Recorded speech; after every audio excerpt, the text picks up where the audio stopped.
सुबह के ठीक 10 बजे थे। उमस भरी गर्मी ने अभी से अपना रंग दिखाना शुरू कर दिया था। फुलेरा गांव के बीचों बीच, जहां पुरानी मकानों के साथ नई कंक्रीट की मकान कंधे से कंधा मिलाकर खड़ी थीं, वहीं स्थित था ग्राम विकास सहकारी बैंक। बाहर लगे एक विशाल, धूप से पीले पड़ चुके बोर्ड पर बड़े बड़े अक्षरों में एक ऐसा नारा लिखा था जो किसी भी आम आदमी के दिल में आशा का दीपक जला दे। No guarantee, no problem, no tension. Car loan पाओ तुरंत। इसी नारे को अपनी आंखों में बसाए गोविंद प्रसाद, 35 साल का एक साधारण सा आदमी, बैंक के गेट पर आकर रुका। उसकी वेशभूषा उसकी सादगी की कहानी कह रही थी। एक धोती जो कई बार धुलने के बाद अपना असली रंग खो चुकी थी, और एक कुर्ता जिसके कॉलर पर हल्का सा घिसाव नजर आ रहा था। बगल में एक पुराना सा कपड़े का झोला दबा था, जिसमें शायद उसकी पूरी दुनिया के दस्तावेज और सपने भरे हुए थे। तेज चलने के कारण वो हाँफ रहा था। माथे पर पसीने की बूंदें मोतियों की तरह चमक रही थीं, और चेहरे पर एक अजीब सी उम्मीद थी। उसने मन ही मन बुदबुदाया, आज तो लोन लेकर ही जाऊंगा, चाहे यमराज भी सामने आ जाए। बैंक का गेट किसी किले के दरवाजे जैसा लग रहा था, और उस किले का पहला पहरेदार था छेदीलाल, बैंक का चपरासी। छेदीलाल कोई आम चपरासी नहीं था। वो इस बैंक की चलती फिरती सूचना प्रणाली, अनौपचारिक नियम पुस्तिका और गेट पर बैठा हुआ एक छत्र सम्राट था। उसने अपनी कुर्सी गेट के ठीक बाहर ऐसे जमा रखी थी मानो बैंक के अंदर जाने वाले हर व्यक्ति को उससे अनुमति लेनी पड़ेगी। उसके एक कान में छोटा सा ट्रांजिस्टर रेडियो बज रहा था, जिसमें पुराने फिल्मी गाने आ रहे थे। हाथ में पान का डिब्बा था, और चेहरे पर एक ऐसा भाव मानो बैंक का गवर्नर उसी से सलाह लेकर सारे फैसले लेता हो। जैसे ही गोविंद ने अपना पहला कदम गेट के भीतर रखने की कोशिश की, छेदीलाल ने अपना पैर फैलाकर रास्ता रोक लिया। उसकी नजरें गोविंद को ऐसे घूर रही थीं जैसे कोई शिकारी अपने शिकार को देख रहा हो। छेदीलाल आंखें तरेरते हुए, मुंह में पान घुलाते हुए बोला, अबे ओ, कहाँ घुसा चला जा रहा है सुबह सुबह? बैंक को धर्मशाला समझ रखा है क्या? गोविंद इस अचानक हुए हमले से हकला गया। भैया जी, मैं तो लोन लेने आया हूं। छेदीलाल ने जोर का ठहाका लगाया, जिससे उसके पान से सने दांत चमक उठे। फोन? यहां कोई पीसीओ लगा है क्या जो तो फोन करने आया है? जा जा, कोने वाली गुप्ता जी की दुकान पे जा, वहीं मिलेगा रिचार्ज और फोन दोनों। गोविंद का चेहरा झुंझलाहट से लाल हो गया। उसने अपनी आवाज को थोड़ा मजबूत करते हुए कहा, नहीं, फोन नहीं, लोन, कर्जा, गाड़ी खरीदने के लिए बैंक से लोन चाहिए। छेदीलाल ने अपनी जगह से हिले बिना पान की एक पीक जमीन पर मारी। फिर उसने मुंह साफ किया, आंखों को नचाया और एक ज्ञानी की तरह बोला, अरे तो पहले साफ साफ बोलना था ना। मैं क्या तेरे मन की बात पढ़ने वाला अंतर्यामी हूं? चल, अब आया है तो जा, लाइन में लग जा। गोविंद ने राहत की सांस ली। जी, किस लाइन में लगूं? छेदीलाल ने अपनी ठुड्डी खुजाई और गर्व से अपनी छाती फुलाकर कहा, देख, 2 लाइनें हैं, एक राइट वाली, एक लेफ्ट वाली। तू राइट वाली लाइन में लगना, वही मिलेगा फॉर्म। लेफ्ट वाली में लग गया तो समझ ले शाम तक खड़ा ही रहेगा और हाथ कुछ नहीं आएगा। गोविंद ने कृतज्ञता से सिर हिलाया। राइट वाली में पक्का ना भैया जी? छेदीलाल ने ऐसा चेहरा बनाया मानो गोविंद ने उसकी विशेषज्ञता पर शक कर दिया हो। अरे मैं इस बैंक का पिलर हूं, खंभा। मेरे बिना यहां पत्ता भी नहीं हिलता। जो कह दिया सो कह दिया, जा राइट में लग जा। गोविंद ने अपना झोला कसकर पकड़ा और लोगों की भीड़ में अपनी जगह ढूंढने लगा, इस बात से अनजान कि उसका असली संघर्ष तो अब शुरू होने वाला था। बैंक के भीतर का दृश्य किसी व्यस्त रेलवे स्टेशन से कम नहीं था। हवा में पसीने, पुराने कागजों और एक अजीब सी निराशा की मिली जुली गंध तैर रही थी। ऊपर लगे हुए पुराने पंखे ऐसी कर्कश आवाज कर रहे थे मानो वो अपनी अंतिम सांसें गिन रहे हों और हर चक्कर के साथ कह रहे हों, बस अब और नहीं चला जा रहा। माहौल में एक अजीब सी हलचल थी। एक आदमी दीवार से सटकर उसी को मेज बनाकर झुका हुआ फॉर्म भर रहा था। 2 औरतें लाइन में खड़ी खड़ी आपस में भिंडी की सब्जी बनाने की नई रेसिपी पर गंभीर चर्चा कर रही थीं। एक बुजुर्ग चाचा बार बार अपनी कुर्सी खिसकाते और जैसे ही वो पानी पीने के लिए उठते, कोई और आकर उस पर कब्जा कर लेता। गोविंद ने छेदीलाल के निर्देशानुसार राइट वाली लाइन में अपनी जगह बना ली। ये लाइन भी किसी बारात से कम नहीं थी। जहां हर कोई अपने अपने सपनों का बोझ उठाए खड़ा था, उसके ठीक आगे राम भरोसे खड़ा था, जिसे अपने बेटे की शादी के लिए लोन चाहिए था ताकि वो डीजे वाले बाबू और टेंट वाले भैया का बिल चुका सके। उसके पीछे कन्हैया लाल था, जिसे अपनी छोटी सी किराने की दुकान को सुपरमार्केट बनाने का भूत सवार था। और अब उसी कतार में सबसे पीछे अपने कार के सपने के साथ खड़ा था हमारा बेचारा गोविंद प्रसाद। लाइन केचुए की गति से सरक रही थी। गोविंद मन ही मन अपनी भविष्य की कार की कल्पना कर रहा था। बस थोड़ी देर और, फिर फॉर्म हाथ में होगा, फिर उसे भरूंगा और फिर लोन मंजूर, एक चमचमाती लाल रंग की कार खरीदूंगा, मोहल्ले में मेरी भी इज्जत होगी, और वो पड़ोसी शर्मा जी जो अपनी नए स्कूटर पर बैठकर इतराते हैं, उनका चेहरा तो देखने लायक होगा। ये सोचकर गोविंद के चेहरे पर एक हल्की सी मुस्कान तैर गई। लगभग आधा घंटा धैर्य की परीक्षा देने के बाद आखिरकार उसकी बारी आई। काउंटर नंबर 3 पर प्रेमलाल शर्मा जी बैठे थे। प्रेमलाल पान मसाले के इतने बड़े शौकीन थे कि उनके होंठ हमेशा लाल रहते थे और उनकी मेज पर मसालों के 4 अलग अलग ब्रांड के डिब्बे सजे हुए थे। गोविंद ने धीरे से कहा, भाई साहब, मुझे लोन का फॉर्म चाहिए। प्रेमलाल ने अपना मुंह खोले बिना, जिसमें गुटखा भरा हुआ था, एक अस्पष्ट ध्वनि निकाली। कौन सा लोन नहीं है? वो कहना चाह रहे थे कौन सा लोन चाहिए। गोविंद ने अंदाजा लगाकर जवाब दिया, कार लोन चाहिए साहब। प्रेमलाल ने एक विजयी मुस्कान के साथ अपने लाल दांत दिखाए और हंसते हुए बोले, अबे तू तो गलत लाइन में खड़ा है हीरो। गोविंद के पैरों के तले जमीन खिसक गई। गलत? पर बाहर वो छेदीलाल ने तो कहा था कि राइट वाली लाइन में ही लगो। प्रेमलाल ने अपनी नाक खुजाई और लापरवाही से कहा, छेदीलाल? अरे वो तो सुबह से पान खा खा कर बकवास करता रहता है, उसकी बात सुनता कौन है? ये वाली लाइन सब्जी मंडी वालों के किसान क्रेडिट कार्ड की है। कार लोन का मेला तो लेफ्ट वाली लाइन में लगा है, देख ऊपर बोर्ड पर लिखा भी है। गोविंद ने अपनी नजरें ऊपर उठाईं।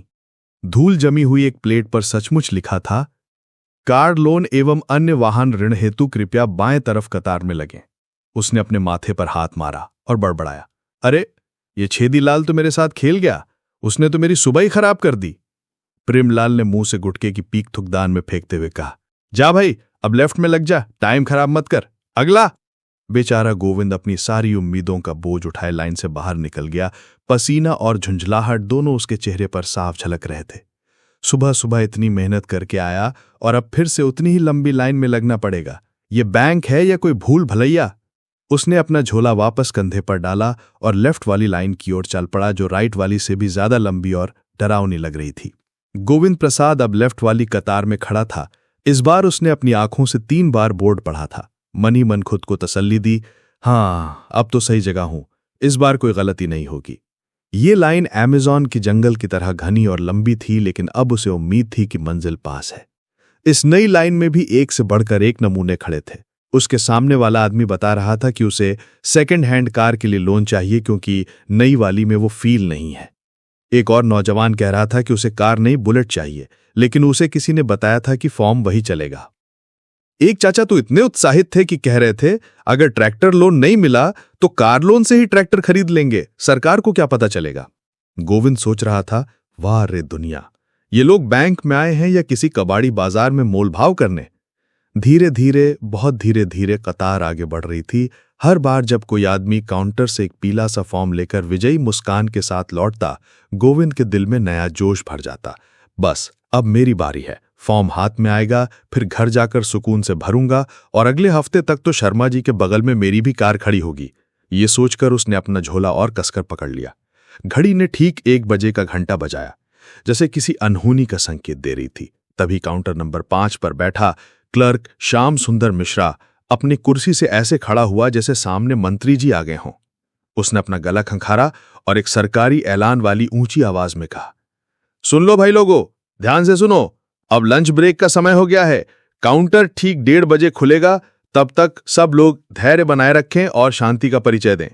इतना कहकर उसने खिड़की के शीशे पर लंच ब्रेक का बोर्ड लटका दिया, ताला लगाया और आराम से अपना तौलिया कंधे पर डालकर ऐसे बाहर निकल गया जैसे कोई जंग जीत कर लौटा हो। पूरा हॉल एक पल में युद्ध के मैदान में बदल गया। राम भरोसे गुस्से में चिल्लाया, अरे भाई बस 2 लोग आगे थे, 5 मिनट पहले ही मेरी बारी थी, अब फिर आधा घंटा कौन इंतजार करेगा। कन्हैया लाल ने ताना मारा, ये बैंक वाले काम कम करते हैं और छुट्टी ज्यादा मनाते हैं। लगता है इनकी तनख्वाह आराम करने के लिए ही मिलती है। गोविंद हताश होकर खुद से बोला, हे भगवान, ये कैसी परीक्षा है। मैं सुबह 9 बजे से खड़ा हूं। पहले छेदीलाल ने राइट वाली लाइन में फंसाकर आधा घंटा बर्बाद किया, और अब जब मंजिल करीब थी तो ये लंच ब्रेक का ब्रह्मास्त्र चल गया। कहीं आज फॉर्म ही न मिला तो। लोग लाइन छोड़कर बाहर निकलने लगे। बैंक के ठीक सामने वाली चौरसिया जी की चाय की दुकान पर अचानक भीड़ लग गई। कोई समोसे खा रहा था, कोई बिस्कुट चाय में डुबो रहा था। कुछ लोग वहीं बैठकर बैंक वालों को कोस रहे थे, भाई साला लोन देंगे या नहीं, या सिर्फ पान खाएंगे और लंच करेंगे। गोविंद भी मजबूरी में बाहर आ गया। उसकी हिम्मत जवाब दे चुकी थी। तभी उसकी नजर दीवार से टिककर पान चबा रहे छेदीलाल पर पड़ी। गोविंद को देखते ही वो धूर्तता से मुस्कुराया। क्या हुआ जी, फॉर्म मिल गया क्या? चेहरा क्यों उतरा हुआ है? कहां से मिलेगा? तुम्हारी वजह से आधा घंटा गलत लाइन में खड़ा रहा। अब जब सही लाइन पकड़ी तो इन लोगों का लंच ब्रेक हो गया। छेदीलाल जोर से हंसा। मुंह से गुटके के कुछ छींटे भी बाहर आ गए। अरे बाबूजी, यही तो इस बैंक की खूबसूरती है। यहां काम से ज्यादा ब्रेक होते हैं। यहां धैर्य रखना पड़ता है। आप आराम से एक समोसा खाओ, चाय पियो, फॉर्म तो मिल ही जाएगा। इतनी जल्दी क्या है? गोविंद झल्लाकर बोला। जल्दी क्या है? सुबह से भूखा प्यासा खड़ा हूं और तुम कह रहे हो जल्दी क्या है? लोन लेना है, कोई मेला घूमने थोड़े ही आया हूं। छेदीलाल ने कंधे उचकाए और बोला, तो फिर बैंक ही मत आओ। आजकल तो सब ऑनलाइन हो गया है, लोन भी ऑनलाइन ले लो। गोविंद हैरान रह गया। ऑनलाइन? इंटरनेट से लोन मिल जाएगा? लेकिन हमारे यहां तो मोबाइल में ठीक से नेटवर्क नहीं आता। छेदीलाल एक बार फिर ठहाका मारकर हंस पड़ा, जैसे गोविंद ने कोई बहुत बड़ा मजाक कर दिया हो। गुस्से से लाल पीला गोविंद भी आखिर चौरसिया जी की दुकान पर बैठ गया। 2 समोसे और एक कड़क चाय का ऑर्डर दिया। जैसे ही समोसे का पहला कौर मुंह में गया, उसके दिल का गुस्सा थोड़ा शांत हुआ। चलो, पेट तो भर रहा है, वरना इस लोन के चक्कर में तो लगता है कि मैं यहीं भूख से मर जाऊंगा। 1:30 बजने में अभी भी 15 मिनट बाकी थे। गोविंद ने सोचा, ठीक है, अब तो जो होगा देखा जाएगा। 1:30 बजे जैसे ही काउंटर खुलेगा, मैं सबसे पहले फॉर्म लूंगा। इस बार कोई मुझे रोक नहीं पाएगा। 1:30 बजते ही बैंक का गेट एक बार फिर खुला। भीड़ ऐसे अंदर दौड़ी मानो मुफ्त का प्रसाद बंट रहा हो। गोविंद ने भी अपना झोला कसकर पकड़ लिया और किसी एथलीट की तरह तेजी से दौड़कर लेफ्ट वाली लाइन में अपनी पुरानी जगह पर जाकर खड़ा हो गया। इस बार उसके चेहरे पर आत्मविश्वास था और मन में एक ही संकल्प, अब चाहे सुनामी आ जाए, आज मैं फॉर्म लेकर ही जाऊंगा। काउंटर के पीछे वही श्याम सुंदर मिश्रा जी वापस आ चुके थे। उनका चेहरा ताजगी से दमक रहा था, जैसे लंच में दाल भात चोखा खाकर एक छोटी सी नींद भी ले ली हो। उन्होंने अपनी कुर्सी पर बैठकर आवाज लगाई, हाँ भाई, अगला आओ। किसे चाहिए कार लोन का फॉर्म? लाइन फिर से धीरे धीरे चलने लगी। लोग फॉर्म लेकर बाहर निकल रहे थे और उनके चेहरे पर ऐसा भाव था जैसे उन्होंने एवरेस्ट फतह कर लिया हो। गोविंद ने देखा, अब बस 3 लोग ही उसके आगे थे। उसका दिल जोर जोर से धड़कने लगा, जैसे स्कूल में रिजल्ट आने वाला हो। आखिरकार वो क्षण आ ही गया। गोविंद काउंटर पर पहुंचा। उसने पूरे जोश के साथ अपने झोले से कुछ पुराने दस्तावेज निकालकर मेज पर पटक दिए। भाई साहब, एक कार लोन का फॉर्म दीजिए। देखिए, मैं पूरी तैयारी करके आया हूं। श्याम सुंदर ने उसे ऊपर से नीचे तक ऐसे देखा जैसे कोई जौहरी नकली हीरे को परख रहा हो। फिर उसने मेज के अंदर हाथ डाला, एक पीला सा कागज निकाला, लेकिन फिर अचानक रुक गया। उसकी आंखों में एक अजीब सी चमक थी। श्याम सुंदर गंभीर आवाज में, फॉर्म तो है, लेकिन नियम बदल गया है। पहले तुम्हें 50 रुपए का फॉर्म शुल्क जमा करना पड़ेगा। कैश काउंटर पर रसीद कटवाओ, फिर यहां आओ। ये सुनते ही गोविंद चौंक गया। क्या, फॉर्म लेने के भी पैसे लगते हैं? बाहर तो लिखा है नो टेंशन। श्याम सुंदर ने मुंह बिचकाकर कहा, अरे भाई, ये बैंक है, कोई भंडारा नहीं चल रहा। यहां तो पेन से लेकर स्टेपलर की पिन तक का हिसाब होता है। 50 रुपए जमा करो, तभी फॉर्म मिलेगा। गोविंद ने झोले में हाथ डाला और अपना बटुआ निकाला। उसमें नोट तो थे, लेकिन दुर्भाग्य से ज्यादातर 500 के बड़े नोट थे। उसने बटुआ पलट कर देखा तो चिल्लर के नाम पर कुछ सिक्के ही थे। गोविंद संकोच से बोला, भाई साहब, छुट्टे तो नहीं है, सिर्फ 500 का नोट है, आप इसी में से काट लीजिए। श्याम सुंदर ने कंधे उचकाए और ऐसा चेहरा बनाया मानो गोविंद ने उससे उसकी किडनी मांग ली हो। तो जाओ, पहले छुट्टा करवा कर लाओ। यहां कोई बैंक है क्या जो तुम्हें चेंज देगा? गोविंद हताश होकर सोचने लगा, अरे ये तो सच में बैंक ही है, फिर भी छुट्टा नहीं देंगे, ये कैसा नियम है? वो एक बार फिर लाइन छोड़कर बाहर निकला और सीधे चौरसिया चाय वाले के पास पहुंचा। भैया, 500 का छुट्टा है क्या?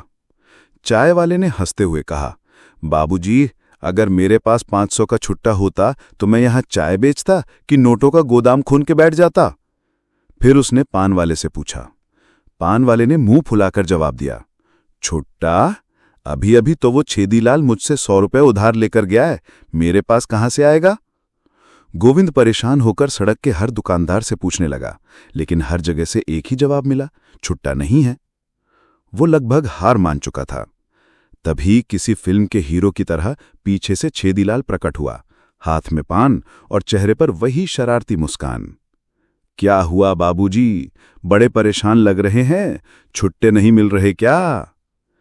गोविंद ने चिढ़कर कहा, हां, 500 का नोट लेकर घूम रहा हूं, पर किसी के पास छुट्टा ही नहीं है। छेदीलाल धीरे से उसके पास आया और फुसफुसाया, तो मुझसे ले लो ना, लेकिन देखो, हर काम की एक छोटी सी सर्विस फीस होती है। गोविंद ने भावें चढ़ाकर पूछा, फीस? कैसी फीस? छेदीलाल ने मुस्कुराकर अपनी पीली दांत वाली बत्ती सी दिखाई। बस 20 रुपए काट लूंगा, 480 रुपए आपको दूंगा, 500 मैं रख लूंगा। आपका काम भी आसान हो जाएगा और मेरा पान पत्ते का खर्चा निकल जाएगा। गोविंद ने अपना माथा पीट लिया। हे भगवान, ये चपरासी है या चलता फिरता सूदखोर साहूकार? लेकिन मजबूरी का नाम महात्मा गांधी। उसे छेदीलाल से ही छुट्टा लेना पड़ा।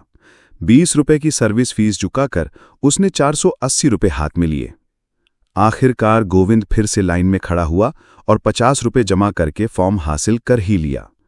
पीला कागज जैसे ही उसके हाथ में आया, उसने एक गहरी राहत की सांस ली। वाह, लगता है आधी जंग तो यहीं जीत ली। लेकिन उसकी खुशी ज्यादा देर नहीं टिकी।